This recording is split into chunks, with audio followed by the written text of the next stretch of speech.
ሰላም ጤና ይስጥልን የተከበራችሁና የተወደዳችሁ ውድ ሚዲያችን ተከታታዮች አዳዲስና ሰበር መረጃዎችን እንሆ ወደ እናንተ እናደርሳለን።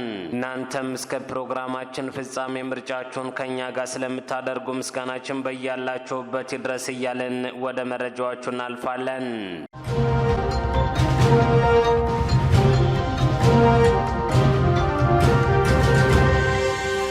የአማራ ብሔር ተወላጅ ተማሪዎች በድሬዳዋ ዩኒቨርሲቲ ከፍተኛ የሆነ ግፍ እየተፈጸመባቸው መሆኑን ለማረጋገጥ ተችሏል። በድሬዳዋ ዩኒቨርሲቲ የሚማሩ የአማራ ተማሪዎች ከፍተኛ የሆነ በደል እየደረሰባቸው መሆኑ የተረጋገጠ ሲሆን ጉዳዩን አስመልክቶም የአማራ ተማሪዎች ማህበር አተማ በድሬዳዋ ዩኒቨርሲቲ የመብት ጥያቄ ባነሱ ተማሪዎች ላይ የሚፈጸሙ ስርና ወከባ እንዲቆም ጠይቋል። በድሬዳዋ ዩኒቨርሲቲ በሚማሩ የአማራ ተማሪዎች ላይ ባለፉት ወራት በተለይም ደግሞ ከሐምሌ 24 ቀን 2014 ዓ.ም ጀምሮ በተለየ ሁኔታ ወከባና ስር እየተፈጸመባቸው ይገኛል። እስካሁንም ድረስ 13 ተማሪዎች ታስረው እንደሚገኙ ምንጫችን ገልጸውልናል። ድሬዳዋ ዩኒቨርሲቲ በዚህ ዓመት አዲስ ተማሪዎችን ከተቀበለበት ሰዓት ጀምሮ መረጋጋት የማይታይበት ሲሆን በተለያየ ጊዜ በተማሪዎች ላይ ለደረሱ ጥቃቶች ከጉዳዩ ጋር ግንኙነት የሌላቸው ተማሪዎች ላይ ጭምር እርምጃ ሲወስድ መቆየቱንም ምንጫችን አክለው ገልጸውልናል። ከሰሞኑ ደግሞ በዩኒቨርሲቲው ውስጥ በሚማሩ የአማራ ተማሪዎች ላይ የማጥቃት ሙከራ የተደረገ ሲሆን ከድርጊቱ በተቃራኒ በቁጥር 13 የሚሆኑ የአማራ ተማሪዎች ተለይተው እንዲታሰሩ ተደርጓል ሲሉም ጨምረዋል። በተያያዘም ሐምሌ 19 ቀን 2014 ዓ.ም አመለወርቅ አወቀ የተሰኘች የአማራ ተወላጅ ተማሪ ህይወቷ ያለፈ ሲሆን ህይወቷ ያለፈው ተመርዛ ነው መባሉን ተከትሎ ዩኒቨርሲቲው ጉዳዩን እንዲያጣራ ያጠየቁ የአማራ ተማሪዎች ለስር ተዳርገዋል። ተማሪ አመለወርቅ በሰዓቱ ወደ ክሊኒክ ደርሳ የነበረ ቢሆንም የሕክምና ባለሙያዎቹ መታወቂያ ካላመጣችሁ ሕክምና አንሰጥም በማለታቸው ምንም ሕክምና ሳታገኝ ህይወቷ አልፏል ሲሉ ምንጫችን ገልጸውልናል። በሌላ በኩል የአማራ ተወላጆች ወደ አዲስ አበባ እንዳይገቡ መከልከላቸውን አስመልክቶ ባልደራስ ለእውነተኛ ዲሞክራሲ ፓርቲ ሰበር መግለጫ አውጥቷል። ከዚህ ቀደም በቄሮነት የተደራጁ ወጣቶች በኦሮሚያ የጸጥታ ኃይሎች በመታገዝ ከአማራ ክልል ወደ አዲስ አበባ የሚጓዙትን ተሳፋሪዎችን በየቦታው እያስቆሙ ሲያጉላሉ እንደነበር ባልደራስ ለእውነተኛ ዲሞክራሲ ፓርቲ አወስቷል።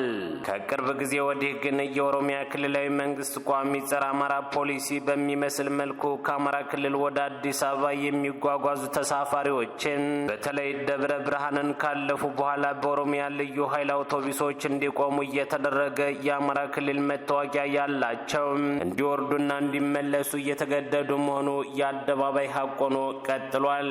በአጠቃላይ ግን የሀገራችን ዜጎች በሁሉም የሀገሪቱ ግዛቶች አለምንም ቅድመ ሁኔታ የመንቀሳቀስና ሀብት የማፍራት የመማርና የመኖር ተፈጥሮም ሆነ ህገ መንግስታዊ መብት እንዳላቸው ይታወቃል።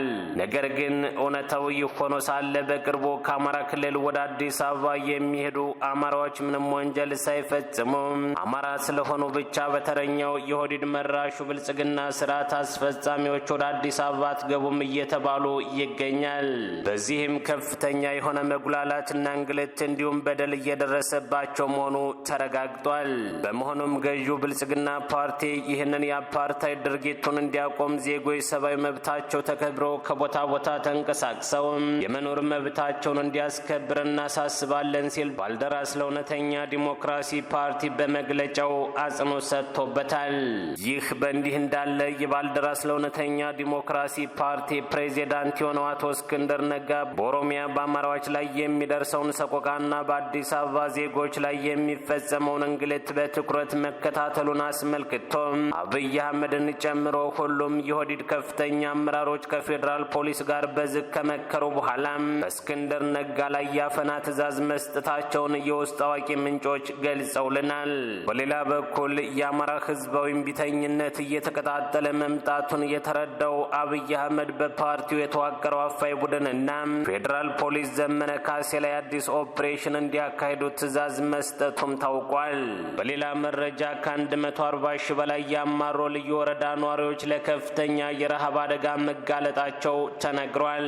የአማሮ ልዩ ወረዳን ከሚያዋስነው ከምዕራብ ጉጂ የሚነሱ የኦሮሚያ ክልል ታጣቂዎች በፈጠሩ ጦርነት ከ140 ሺህ በላይ ዜጎች ለከፍተኛ ራብ መጋለጣቸው ተረጋግጧል።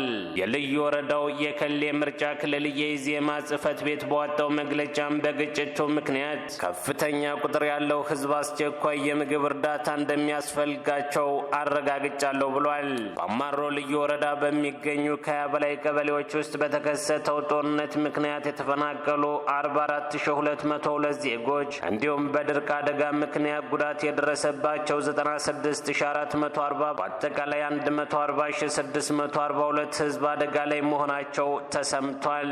በሌላ በኩል ከትላንት በስቲያ ምሽት 2 ሰዓት ገዳማ ኦነግ ሸኔ 26 ሰዎችን በግፍ ጨፍጭፏል። በምስራቅ ሸዋ ዞን ቦሰት ወረዳ በላይኛው አዋሽ አግሮ ኢንዱስትሪ በምትገኘው ኑራ ሄራ 10ኛ ካምፕ በሚባል ቦታ ላይ 23 ሰው ዶን የሚባል ቦታ ደግሞ 3 ሰው በአጠቃላይ 26 ሰዎችን በግፍ መጨፍጨፉን ምንጫችን ገልጸውልናል። አሁንም በአካባቢው ከፍተኛ ስጋት ስላለ የሚመለከተው አካል ይደርስላቸው ዘንድ የችግሩ ሰለባዎች ተማጽነዋል። በሌላ በኩል ከኢትዮጵያ ጋር ያለው ነገር ያላስተማመናት ሱዳን ጦሯን ለማጠናከር ጄቲኤንሲኤ የተባለውን የቻይና ተዋጊ ጀት ልትገዛ መሆኑን የቻይና ሚዲያ ዘግቧል። በህዳሴው ግድብና ለም በሆነው የአልፋሽጋ መሬት ከኢትዮጵያ ጋር የድንበር ውጥረት ውስጥ የገባችው ሱዳን ከኢትዮጵያ ጋር ጦርነት ቢፈጠርም ወታደራዊ አቅሟን ለማጎልበት እንዲረዳ የቻይና ጄቲኤንሲኤ ተዋጊ ጀቶች ለመግዛት ፍላጎት እንዳላት የቻይና ሚዲያ ዘገባ አውጥቷል። ሱ.ኮም የተሰኘው የቻይና ድረገጽ በቻይና ከሚገኙ የአቪዬሽን ኢንዱስትሪ ጋር ግንኙነት ያላቸውን ከፍተኛ ወታደራዊ ባለስልጣን በመጥቀስ የሱዳን አየር ኃይል ጄቲኤንሲኤ ተዋጊ ጀቶች ከቻይና ለመግዛት ከቻይና አቪዬሽን ኢንዱስትሪ ጋር ግንኙነት አለው ብሏል። ዘገባው እንደሚለው ከሆነ የሱዳን ጦር ይህንን ተዋጊ ጀት የመረጠው ኢትዮጵያ ባለፈው ዓመት ከቻይናው ጉይጂ አቪዬሽን ኢንዱስትሪ የገዛቻቸው ኤፍቲሲ 2000 የተባሉትን ቀላል ተዋጊ ጀቶች አየር ላይ ለመቅለብ ነው ብሏል። ለመጀመሪያ ጊዜ እንደ አውሮፓውያን አቆጣጠር 2006 በቻይና አየር ኃይል አገልግሎት ላይ የዋለው ይህ ጄቲኤንሲኤ ጀት ባለ ብዙ ጥቅም የጦር አውሮፕላን ሲሆን በቀንም በማታም አገልግሎት ይሰጣል ተብሎለታል። የቻይናውን ሚዲያ ዘገባ ለማጣራት ሱዳን ትሪቡን ያነጋገራቸው የቀድሞው የሱዳን ጦር ጀነራል ሐሰን ያሂ የሱዳን ጦር ተዋጊ ጀቶችን ጨምሮ የሩሲያን የጦር መሳሪያ የመጠቀም አዝማም ያለው በማለት የዘገባው እውነታነት ላይ ጥርጣሬ እንዳላቸው ተናግረዋል። ጀነራሉ ሱዳን አሁን ድሮኖችን ጨምሮ ብዙ አይነት የጦር መሳሪያዎችን በሀገር ውስጥ ማምረት ችላለች በማለት አጽንኦት ከሰጡ በኋላ ሱዳን የመከላከል እንጂ የማጥቃት ወይም የመስፋፋት ዶክትሪን ስለማስከተል ላይ ያነጣጠረ አይሆንም ብለዋል። በሌላ በኩል ልዩ ኃይሉ በርካታ አውዳሚና ተቀጣጣይ ፈንጆችን በቁጥጥር ስር መዋሉ ይፋ ሆኗል። የሶማሌ ክልል ልዩ ኃይል ሰራዊት አሸባሪው የአልሻባብ ቡድን የሽብር ጥቃት ለመፈጸም በድብቅ ወደ ክልሉ ያስገባቸው በርካታ አውዳሚና ተቀጣጣይ ፈንጆችን በቁጥጥር ስር አውሏል። በቁጥጥር ስር ከዋላቸው አደገኛ አውዳሚ ፈንጆች መካከል 20 ባለ 3 ሊትር የዘይት ኮዳ ውስጥ ያለ ለፍንዳታ የሚውሉ ዱቄቶች፣ 35 የህንፃ የመንገዶችና የታንክ ማፈንጃ ከባድ ፈንጆች ይገኙበታል ተብሏል። የሶማሌ ክልል ልዩ ኃይል ምክትል አዛዥም አልሻባብ በክልሉ ከባድ ሽብርና በርካታ ፍንዳታዎችን ለማድረግና ከተሞችን ለማፍረስ አቅዶ እንደነበር መግለጻቸውን ከክልሉ ኮሙኒኬሽን የተገኘው መረጃ አመላክቷል። በሌላ በኩል ሩሲያ ከኔቶ ለዩክሬን የተለገሱ 45000 ቶን ጥይቶችን መውደሟ ተነግሯል። አሜሪካ እስካሁን ድረስ ለዩክሬን የለገሰቻቸው የጦር መሳሪያ 8.8 ቢሊዮን ዶላር ዋጋ ቢሆንም ራሽያን ማስቆም አልቻሉም ተብሏል። ጥይቱ የወደመው በደቡባዊ ዩክሬን ግዛት ባለ አንድ የጦር መሳሪያ መጋዘን እንደሆነም ተገልጿል። በደቡባዊ ዩክሬን ግዛት እንደሚገኝ የተገለጸው ይህ የዩክሬን የጦር መሳሪያ መጋዘን ሩሲያ በአየር ላይ በሰነዘረችው ጥቃት መጋዘኑን እንደዋደመችም ሮይተርስ ዘግቧል። የሩሲያ ጦር ከዚህ የጦር መጋዘን ባለፈ 5 ተጨማሪ የዩክሬን የጦር መሳሪያ መጋዘኖችን ማውደሙም ተነግሯል። በሩሲያ ጦር እንደወደሙ የተገለጹት እነዚህ የጦር መሳሪያ መጋዘኖች በቅርቡ ከአሜሪካና ምዕራባውያን ሀገራት የተለገሱ የጦር መሳሪያዎች ተከማችተውባቸው እንደነበር ዘገባው አክሏል። ከዚህ ጋር ተያይዞ ሩሲያ ለዩክሬን ሲዋጉ የነበሩ የውጭ ቅጥረኛ ወታደሮችን በአንድ ቀን ብቻ ከ80 በላይ ደምስሻለሁ ማለቷ ይታወሳል። በሌላ በኩል የእስራኤልና የጋዛ ጦርነት በግብጽ አሸማጋይነት የተደረሰው የተኩስ አቁም ተግባራዊ ሆኗል።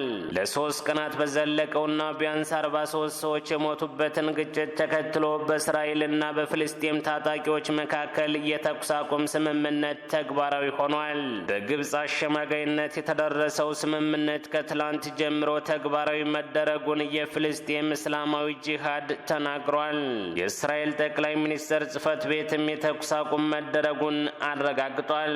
የሰሞኑ ግጭት እንደ አውሮፓውያን አቆጣጠር 2021 ለ11 ቀናት ከዘለቀው ግጭት በኋላ በእስራኤልና በጋዛ መካከል ከተፈጠረው ከባዱ ነው ተብሎለታል።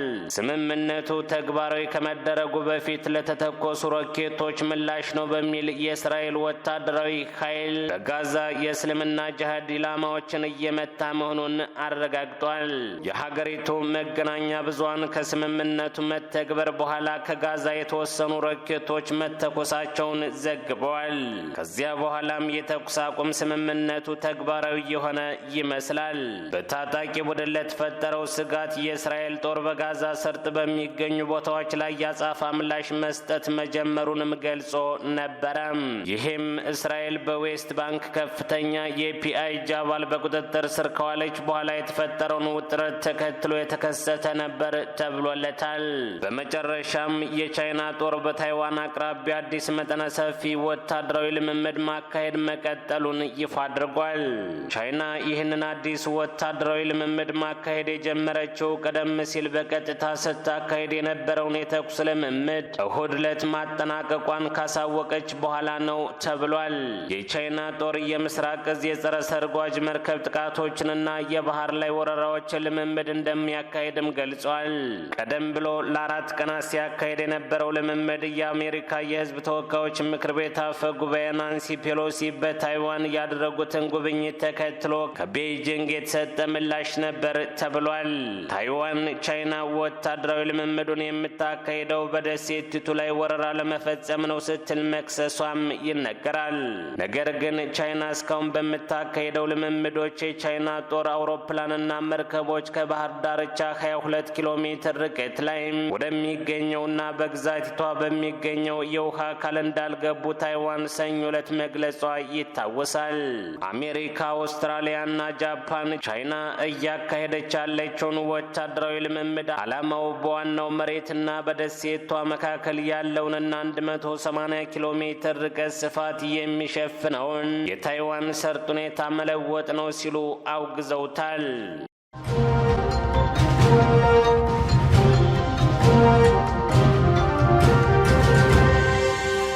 የተከበራችሁና የተወደዳችሁ ውድ የሚዲያችን ተከታታዮች ለዕለቱ የያዝናቸው አዳዲስና ሰበር መረጃዎች እነዚህ ነበሩ። እናንተም እስከ ፕሮግራማችን ፍጻሜ ምርጫችሁን ከኛ ጋር ስለምታደርጉ ምስጋናችን በያላችሁበት ይድረስ እያልን በዚሁ አበቃን።